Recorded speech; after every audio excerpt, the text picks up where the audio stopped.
Pemirsa Khazanah, salah satu fenomena yang menjadi tanda semakin dekatnya hari kiamat adalah banyaknya peperangan dan pembunuhan. Hal itu bisa kita pahami dari penjelasan Rasulullah SAW dalam banyak hadis. Salah satunya, kiamat tidak akan terjadi sehingga ada masa-masa haraj. Para sahabat bertanya, apakah haraj itu wahai Rasulullah? Beliau bersabda, pembunuhan. Hadis riwayat Muslim. Banyaknya pembantaian dan pertikaian di tengah umat manusia didahului oleh diangkatnya ilmu syariat dengan meninggalnya para ulama yang soleh. Semakin jauhnya masyarakat dari syariat Islam dan berkembang luasnya penyakit kikir. Akibatnya, berbagai fitnah dan kekacauan pun merajalela. Akhir dari semua kekacauan ini adalah banyaknya pembunuhan dan kematian. Kelak, di akhir zaman, sebelum terjadinya kiamat, juga akan diwarnai dengan meningkatnya eskalasi peperangan. Tanda-tanda yang mengarah ke suasana ini telah nampak sejak beberapa dekade yang lalu. Pertikaian dan peperangan demi memperebutkan sumber-sumber kekayaan akan sering terjadi. Di antaranya yang paling besar adalah perebutan gunung emas yang muncul pasca surutnya Sungai Efrat. Kekayaan yang luar biasa besar itu menyedot minat banyak manusia. Begitu dahsyatnya peperangan mereka demi menguasai gunung emas itu. Sampai-sampai 99% di antara mereka akan tewas sia-sia. Rasulullah SAW telah mengingatkan akan hal ini dalam sabdanya. Kiamat tidak akan terjadi sehingga Sungai Efrat surut menyingkapkan gunung emas. Di atasnya orang-orang berperang sehingga dari setiap 100 orang akan terbunuh 99. Setiap orang dari mereka mengatakan, mudah-mudahan akulah orang yang selamat itu. Hadits riwayat Bukhari dan Muslim.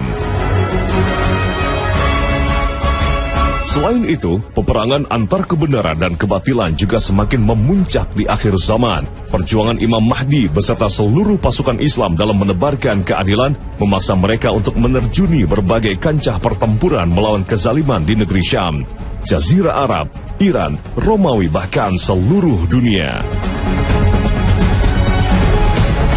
Berkaitan dengan hal ini, Rasulullah SAW telah mengajarkan sebuah doa keselamatan. Doa ini sangat penting untuk dibaca secara rutin oleh setiap muslim. Utamanya, setiap muslim yang tengah bertempur menghadapi musuh saat di mana bayang-bayang kematian, luka, cacat fisik, maupun tertawan musuh dekat di pelupuk mata. Allahumma inni as'aluka al-afwa wal-afiyata fid dini wa dunya ya wa ahli wa mali. Allahumma astur aurati wa amin rawati. Allahumma fasni min baini yadai wa min khalfi wa an yamini wa an shimali wa min fawqi wa a'udhu bi'azamatika an a'uqtala min tahti. Ya Allah, aku memohon kepadamu keselamatan dunia dan akhirat. Ya Allah, aku memohon kepadamu ampunan dan keselamatan dalam urusan agamaku, urusan duniaku, keluargaku dan hartaku. Ya Allah, tutupilah aib-aibku dan berilah keamanan kepada hatiku dari ketakutan-ketakutan. Ya Allah, jagalah aku dari mara bahaya yang mengancamku dari arah depan, arah belakang, arah kanan, arah kiri dan arah atas. Aku berlindung dengan kebesaranmu dari pembunuhan secara licik dari arah bawah. Hadis sahih riwayat Abu Daud, Ibnu Majah dan Ahmad. Menurut penuturan sahabat Abdullah bin Umar, Rasulullah SAW tidak pernah meninggalkan bacaan doa ini pada waktu pagi dan sore. Doa ini senantiasa beliau baca, baik saat kondisi damai maupun kondisi perang, saat berdiam di Madinah maupun saat melakukan safar keluar Madinah.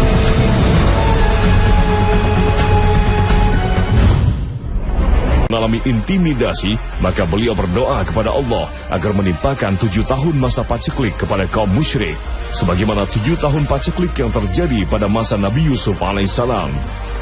Peristiwa ini diriwayatkan oleh Imam Bukhari sebanyak 11 kali dalam kitab sahihnya. Salah satunya, Rasulullah mengajak kaum Quraisy untuk masuk Islam, namun mereka menentang dan mendurhakainya. Maka Rasulullah berdoa, Ya Allah, bantulah aku dalam menghadapi kedurhakaan mereka dengan menimpakan 7 tahun paceklik, sebagaimana 7 tahun paceklik pada masa Nabi Yusuf. Maka mereka pun ditimpa paceklik, sehingga menguras segala harta benda mereka. Akibatnya, mereka memakan mayat, tulang belulang dan bangkai. Sehingga akibat rasa lapar yang sangat, seseorang di antara mereka melihat antara dirinya dengan langit ada kabut. Hadis riwayat Bukhari.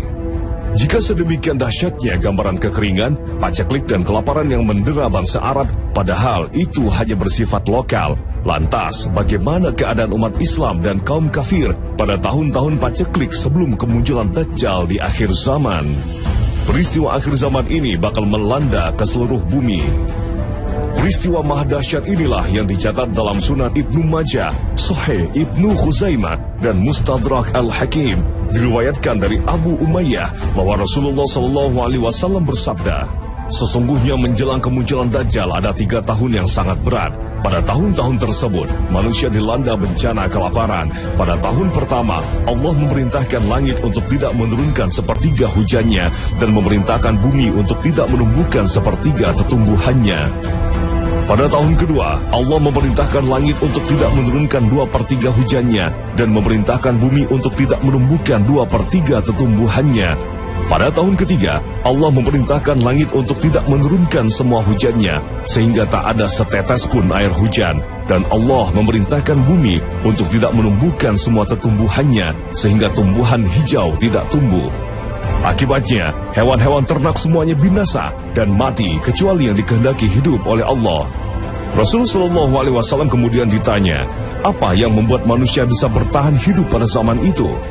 Rasul menjawab, tahlil, takbir, tahmid, itu semua mencukupi mereka seperti halnya makanan. Kaum mukmin kala itu akan mengalami suasana hidup yang benar-benar baru. Jasmani mereka memang tetap bisa bertahan hidup dalam kondisi yang serba sulit itu. Hanya saja, menu harian mereka bukan lagi makanan dan minuman. Mereka bisa bertahan hidup justru dengan zikir, tasbih, tahmid, tahlil, dan takbir. Allah menjadikan zikir-zikir ini sebagai asupan gizi untuk bertahan hidup. Informasi dari Nabi SAW ini memang menakjubkan. Padahal, bagaimana mungkin zikir bisa mengeluarkan energi dahsyat seperti itu? Wallahu a'lam. Nampaknya pada masa paceklik berat itu, setiap muslim sangat menghayati guratan nasibnya. Pada masa itu, seorang muslim menyibukkan dirinya dengan sholat dan zikir untuk mendekatkan diri kepada Allah. Mereka menyiapkan diri sebaik-baiknya untuk menghadapi kematian yang terasa begitu dekat. Dalam suasana seperti itu, hati, pikiran, dan jiwa mereka begitu bening. Noda-noda maksiat telah disapu bersih dari hati dan pikiran mereka. Mereka seakan-akan bisa melihat syurga dengan segala kenikmatannya dan neraka dengan segala siksaannya.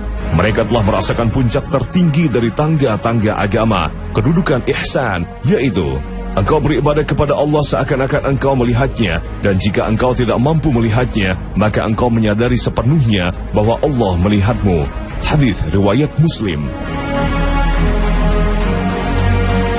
Tasbih, tahmid, tahlil dan takbir pada masa yang sulit itu telah mengantarkan mereka kepada puncak pencapaian ibadah tertinggi, yaitu ihsan. Tingkatan tertinggi dalam kehidupan beragama lebih tinggi dari tingkatan Islam dan iman. Seseorang yang mampu beribadah dengan ihsan, hati dan pikirannya benar-benar berkonsentrasi penuh dalam ibadahnya, solatnya terasa khusyuk. Sesungguhnya fisikku tidak seperti fisik kalian. Sesungguhnya saat aku berada di waktu malam, Robku memberiku makanan dan minuman. Hadits riwayat Bukhari dan Muslim. Makanan dan minuman yang Allah karuniakan kepada Rasulullah tentu saja bukan gandum, kurma, susu unta, dan makanan fisik lainnya. Sebab terbukti bahwa keluarga Rasulullah jarang sekali makan sampai kenyang dalam waktu 3 hari berturut-turut. Seringkali di rumah istri-istri beliau, Rasulullah tidak mendapati makanan sehingga beliau terpaksa harus berpuasa. Jelaslah bahwa makanan dan minuman yang Allah karuniakan kepada beliau di waktu malam adalah makanan ruhani berupa kelazatan bermunajat kepada Allah yang dapat menghilangkan segala rasa lapar dan dahaga.